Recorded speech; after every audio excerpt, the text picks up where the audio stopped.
পুলিশের তদন্ত পুলিশের হাতেই থাকছে, অন্য কোনো সংস্থাকে দেয়া হবে না। ট্রাইব্যুনালেও পুলিশ নিয়োগ দেওয়া হয়েছে বললেন স্বরাষ্ট্র উপদেষ্টা অবসরপ্রাপ্ত লেফটেন্যান্ট জেনারেল জাহাঙ্গীর আলম। মঙ্গলবার দুপুরে ময়মনসিংহ সিটি কর্পোরেশনের শহীদ শাহাবুদ্দিন মিলনায়তন বিভাগের আইন শৃঙ্খলা রক্ষাকারী বাহিনী এবং প্রশাসনের সাথে মতবিনিময়ে একথা বলেন তিনি। সাংবাদিকদের এক প্রশ্নে তিনি আরও বলেন, সীমান্তে কোনো উত্তেজনা নেই, ভারত কাঁটাতারের বেড়া নির্মাণ করছে না। এখন বিএসএফ এবং বিজিবির উচ্চ পর্যায়ের বৈঠকে বিষয়টি মীমাংসা করা হবে। দেশে ইউরিয়া সারের কোনো সংকট নেই, কেউ কৃত্রিম সংকটের চেষ্টা করলে ডিলারশিপ বাতিল করা হবে।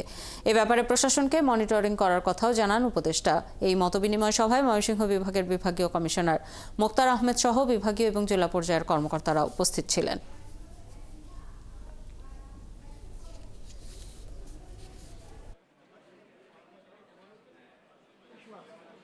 এটা তো অন্য সংস্থা করার কোনো স্কোপ নেই, পুলিশের তদন্ত পুলিশই করবে। এখন পরিস্থিতি মোটামুটি স্বাভাবিক অবস্থায় আছে। এখন তারাও আর কাঁটাতারে বেড়া নির্মাণ করতেছে না, এখন একটা অবস্থায় আছে, স্থিতি অবস্থায় আছে।